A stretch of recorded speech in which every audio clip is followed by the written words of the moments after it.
Okay guys, let's dive a little bit deeper into Illustrator. Today we're going to make a practice little sketch, I guess, of a landscape is the best way that I could say it. But first, let's get to know the pen tool just a little bit better. This is going to be a long video with lots of pieces to it. I'm going to break it up into chapters for each object. Once we complete an object, I want you to pause the video and then complete it for yourself. Take your time, go slow. This can be a little intimidating. It's going to get more difficult with each object. So just pause and take your time. So the pen tool is going to be this one that you're looking at here. The shortcut for that is P on your keyboard. So you can just access it by just clicking the P key. These different symbols will pop up depending on what you're doing with the pen tool. So let's just take a quick look. If I form a line with the pen tool, you can see that different things will happen depending on where my mouse is at the time. So you see the little plus appears at the bottom right-hand corner of the pen tool. That just means that I want to add an anchor point. If a minus appears, so if I mouse over this and if I'm over top of an anchor point, let's go back to that same one, that minus appears. The minus means that I want to remove an anchor point, so I can take it away. If this slash appears, that means I want to continue where I left off. So if I am at the end, I have to be at the end, it can't be one in the middle. If I'm at the end of a segment, a line segment, I can click on that and then I can just keep working within that shape, okay? And then if I want to end a shape, which you typically want to, we want to close our shapes to make them complete, then I'm going to mouse over the last part of this segment and you'll see the little circle there, which means that you're about to close the shape. So I'll go ahead and click that. And then you can see, because I'm still moused over that anchor point, immediately, because there's one there, the minus shows up. So if I click with the minus, then it gets rid of that anchor point and it creates how the shape would be if that anchor point didn't exist. I also have Control and Alt listed here because if I'm making a line segment and let's say that I want to end here and not continue on, you can see that this leg wants to keep going. If I click Control and then click, it will end that line segment. Alternatively, the Alt key will actually help me make changes, and we're going to work on that in just a little bit. So if I'm like this, you can see that these two handles are joined together. If I move this one, the other one moves. If I lengthen this one, the other one lengthens. However, if I want to put this one, have the left one stay like that, and then move the right one, I can hold the Alt key and move this one individually, which is going to then create a different shape that way. Right now, it shows that I have a black fill and no stroke. That little red X or slash means that there is no color for that. The fill is the inside or the filling of this shape, the inside color, and then the stroke is just an outline. So if I were to click this little arrow here, I can swap the two and now you see the stroke and not the fill. We'll talk a little bit more about strokes and fills in a little bit as we create our landscape. Quick note before we get started, you're going to want to save your work before you start, and you're going to want to save it regularly throughout the project. So to save, you're just going to go to File, Save. Mine's already saved, so that's why it's grayed out there. And then you'll navigate to the folder that you want to save it. If you're in my class, you're going to save it into your personal folder. And once you hit save, you want to name it. You can see that I have named mine Pentool Intro, and that's why it does not say Untitled up here. So go ahead and save your work, and then as you're working throughout your project, every now and then, every time it says pause and do this project, go ahead and hit Control S, and then make sure that you do hit Control S before you close out of it at the end of class. So I'm going to scoot this gradient over. I'm going to collapse it just by clicking here. And then let's first start by creating a mountain range. So once again, I'm on the pen tool and I'm just gonna zigzag. Doesn't need to be super special or anything.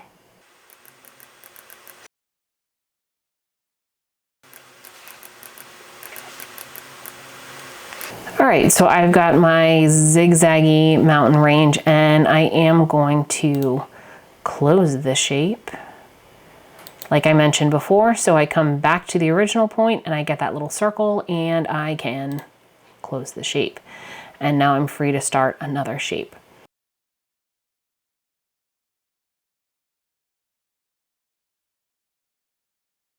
So there's my little mountain range. Let's take a look at the layers palette. So that's right here for me. If you don't have it loaded, remember, just go to Windows and click on layers and it will open up. Now I want to keep an eye on what's happening here. Let's take a look as we start the next object. So next we are going to start a house. I'm going to just click an anchor point, and then this time I want to hold the shift key. Take a look at what happens when I hold the shift key. The shift key is either going to make it so that my lines are completely horizontal, completely vertical, or at only a 90-degree angle. We're going to create the whole house using the shift key so that all of our angles are either perfectly vertical, perfectly horizontal, or at a 90-degree angle. So let's start with the roof. I'm going to click up and then I'm going to come down, and then you see that little pink line that's letting me know that I'm lined up with another anchor point. So I don't want to click until that pink line shows up. So if I'm further up here, it's going to be out of touch with this original one here. And if I come down here, then it's not going to be even with it. So I want it to be nice and level. So I'm going to click that. And then I'm still holding down shift. I'm going to wait till the pink shows up to line up with the roof. And then I can click there. Notice that even if I'm slightly off like this, see, I'm off to the side because I'm using the shift key, it's still going to go vertically. It's going to do whatever's closest to what you've got. So we go ahead and close the shape. Look for that circle and close the shape.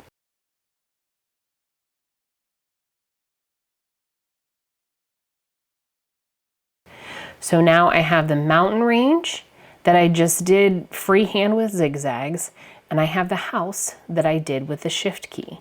I'm going to grab the move tool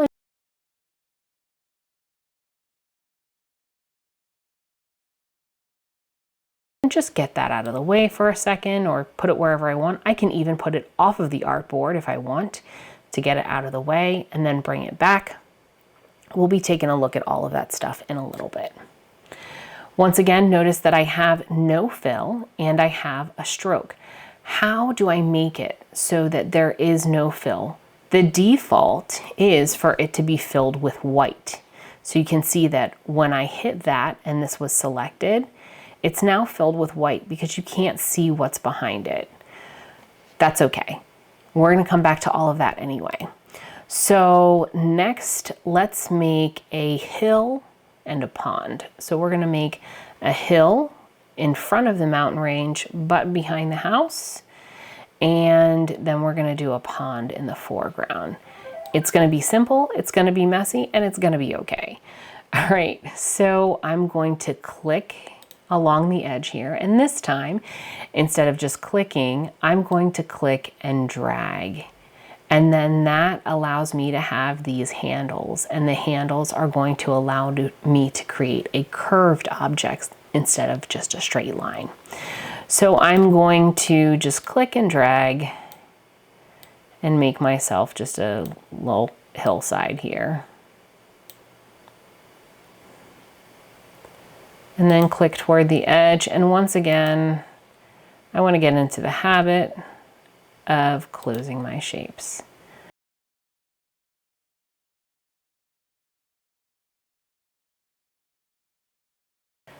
Oh no, that covered up my house. What am I going to do? Let's take a look at the layers palette. If I click this little arrow right here, you'll see that I have multiple things showing up here. It's showing all of my little symbols that I went to show you guys, in addition to all of the things on the landscape. Well, that gets kind of confusing if I have it all together. Let's create a new layer where we can lock all of the items over here. You guys don't have them anyway, but let me just show you how to do it. I'm going to click this plus at the bottom. Notice that if I mouse and hold without clicking, it tells me what it does. Create a new layer. Great. That's what we're going to do. I'm then going to take my move tool and just draw a box over top of all of this. And you'll see that each one of those items is now selected because it's got this blue dot here telling me what layer it's on, and it's got the ring around the ring, the double ring. So I can click Control X to get rid of that. And then I can click on layer 2 and hit Control F, which stands for front. It's going to paste it to the front, but it's also going to paste it exactly where I cut it from. The nice thing about the layers is I can even name them. So if I double click, I can put Pentool options and call that layer something. And I can even lock it by clicking right here. And now these cannot be moved and they're not confusing me regarding what's happening here. Okay? I can also reorder these layers just by clicking and dragging them. I can also reorder the objects within a layer by doing the same thing. So if I click on the house right here, I can see that's this one. And if I click and move it up, it's now on top. So consider this is the whatever's on top, below that, below that. So it's just a little lasagna, okay? Let's make our pond. We're gonna do it the same way. Go back to the pen tool and click and click and drag. Make it however you want it. We're just gonna put it off to the side here.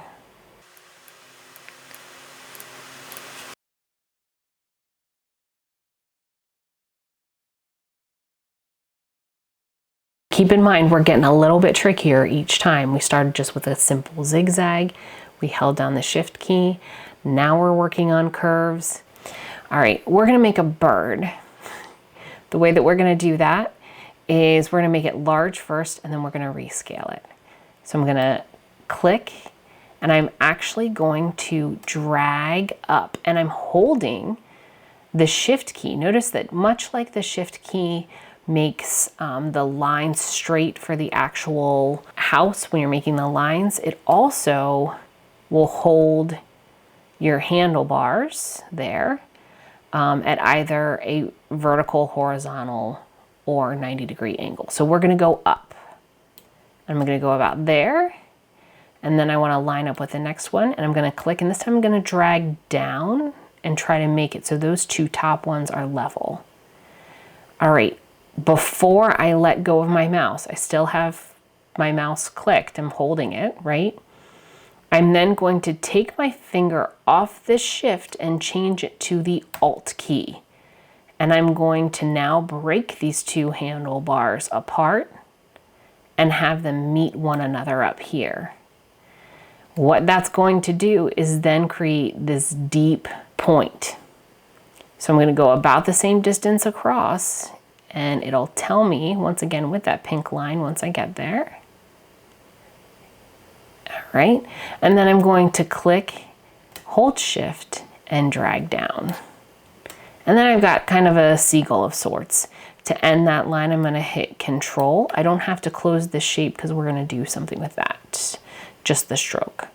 So then I'm going to go back to my move tool, and then now that I have this nice and even, I can turn it if I want to.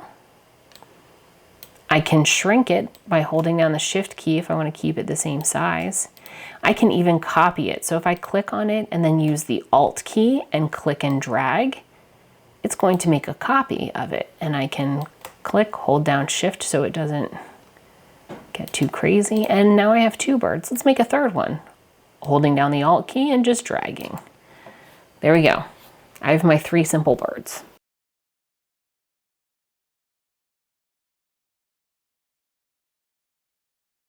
Next and lastly, I'm going to create a shrubbery. I'm going to use the same method where I'm going to make it large and shrink it down. I'm also going to use the same method where I create those bumps. All right, so here's our pen tool. We're going to click and drag to the side. I'm going to the left. I'm not holding shift this time. And then I'm going to click and drag down, hold Alt, and bring this up into a V point. I'm going to make it look kind of like a cloud. So click, drag down, bring it back up. Click, drag down, hold Alt, bring it back up. Click, drag down, hold Alt, bring it back up. Click, drag down, hold Alt, bring it back up. Now this part's going to be a little tricky because we want to line it up at the bottom so that it looks like it's sitting on the ground. So I want to find that pink line. I'm going to click, drag over, but I don't want this handlebar, the one that I'm pulling right now, to skew anything. So because I want it to be perfectly straight, when I click Alt, instead of dragging it this way, I'm actually going to try to sit it right on top of the anchor point itself. That just basically tells it that I want this side of the anchor point to be curved, but this portion to be straight. Then I'm going to come right over, find that circle, and close the shape.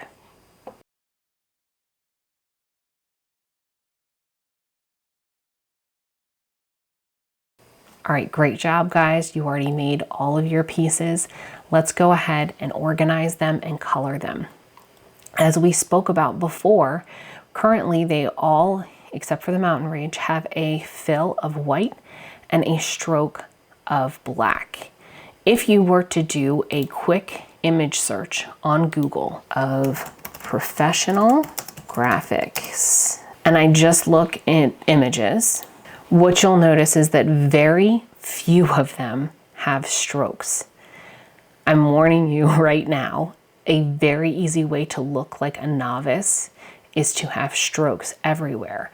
Sometimes it's good to have a stroke, but even when you have one, you're going to want to change it up a little bit. So we'll get into that in a minute. Let's go back to our piece. And the other thing that's great is they're all listed path here, but I can actually name them. So if I click on my mountain range, I can double click where it says path and name that mountain.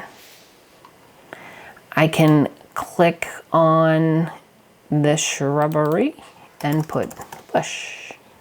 I can click on the house, double click where it's selected. Oh, it's lying. Look at that. I named the wrong thing before. Okay. It's real time here. Okay, that's the house. Click on the mountains, and I've got to look for this little dot here. This one here is the hill.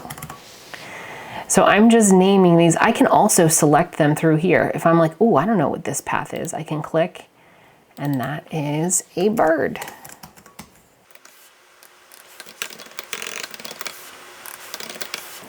This is going to help me in the end when I want to reorder them.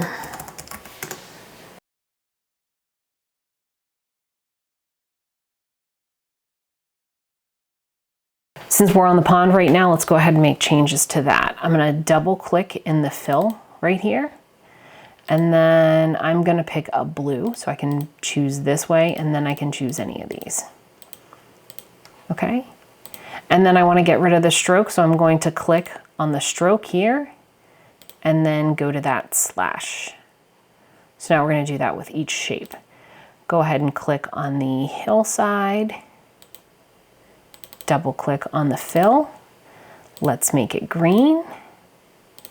And click on the stroke. Get rid of the stroke.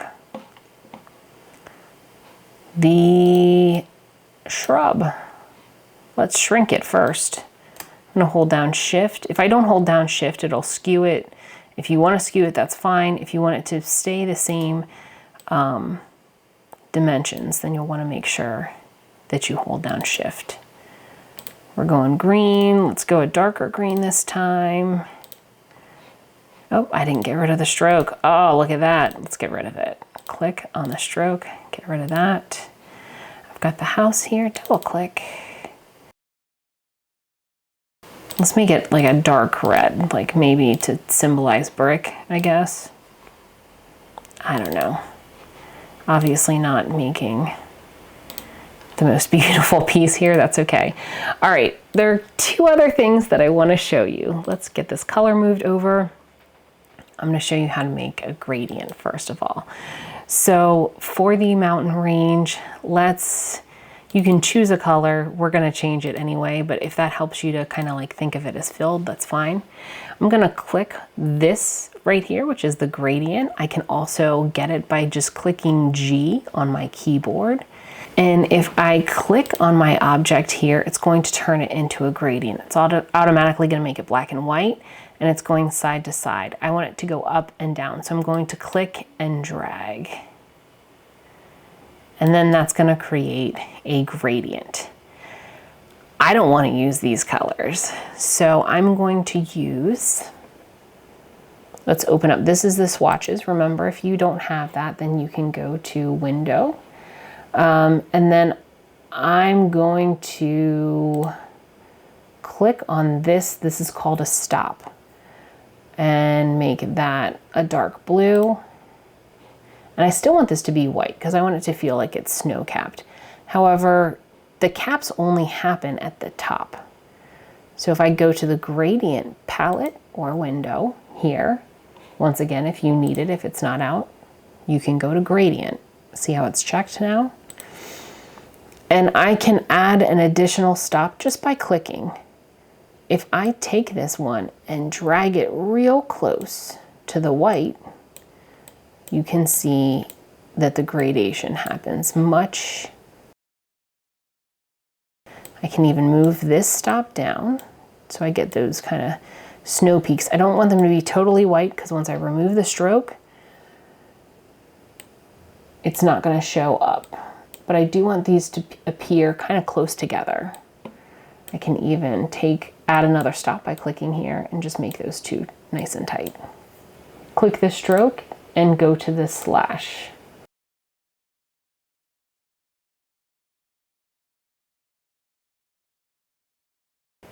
All right, that's all fun for now, except there is no background. Let's make it a little bit easier than creating our own shapes. We're gonna click and hold down to get the rectangle tool.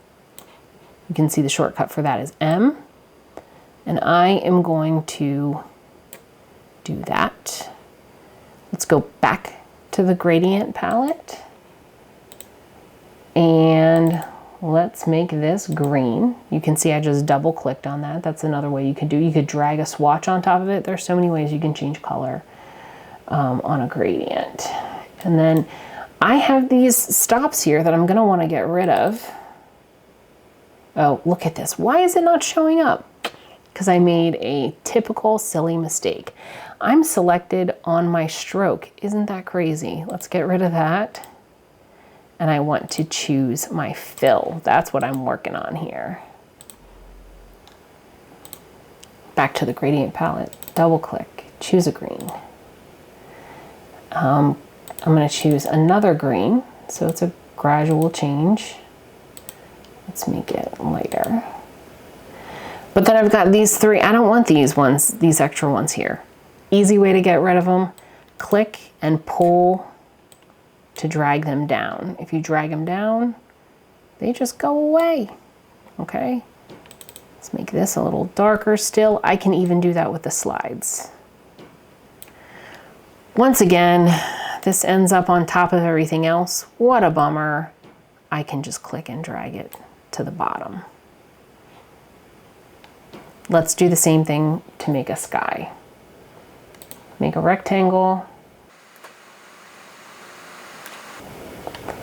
gonna make a cute little sunset here. So we're gonna go blue to pink or orange, something like that.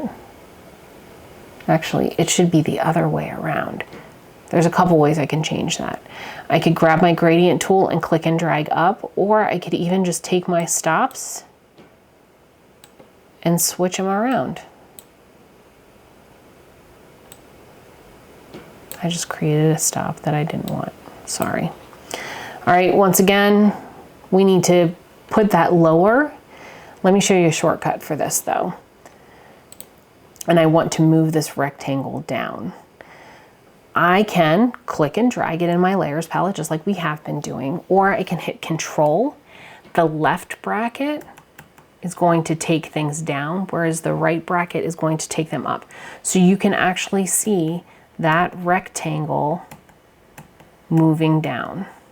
Great, except for my stinking birds. They have a fill on them. So the first thing that we're gonna wanna do is definitely get rid of the fill in this case instead of the stroke. But that still looks very clumsy. So let's see what we can do about our stroke.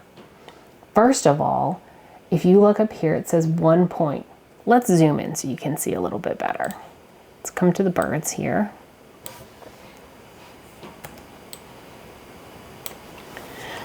Okay, so we want to select it with the Move tool or the Selection tool. I've been calling the Move tool. That's in Photoshop, I'm sorry. This is the Select tool. This is the Direct Selection tool. So I'm going to select it. Remember, you have to select it to affect it. If I'm trying to make changes on this and it's not selected, it has no idea what I'm trying to change. So select it. And then I'm going to go and increase the weight of the stroke. That's what that's called. When I'm making it thicker, I'm increasing the weight of the stroke. I do have some other options too, where it shows uniform. It's saying that everything is kind of like the same thickness all the way around. I can change that. If I make it so that it tapers off at the two ends, it has a little bit more of that bird kind of shape. You can play around with different ones, see how it lands for you. In the end, I'll just choose that one, that's fine. Now, why didn't I do all of them at the same time? I can click on this one. If I want to select more than one thing, I can hold down the Shift key. That allows me to select both of these at the same time. And while I could go through and change those the same way that I just changed this one, it'd be a whole lot easier if I could just sample the original one. Good news is you can. I'm going to click this, which is the eyedropper. Shortcut is I, the letter I. And then I'm going to click on my first bird. And it's going to apply the same stroke there. Sadly, it didn't apply the same style. It applied the same weight of the stroke and color of the stroke. Now I just need to change the shape of the stroke itself. So there we go. You know what? I think I liked the other one. I think I do like the other one better. Let's go with that. All right. Remember to see the whole thing after I'm zoomed in, Control 0.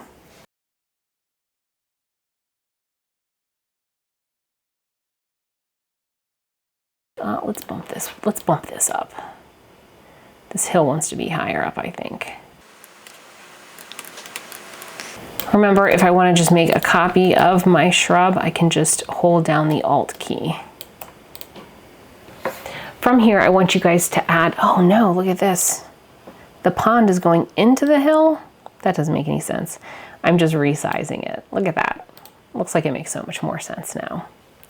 I did not hold Shift when I did that because I wanted to skew it.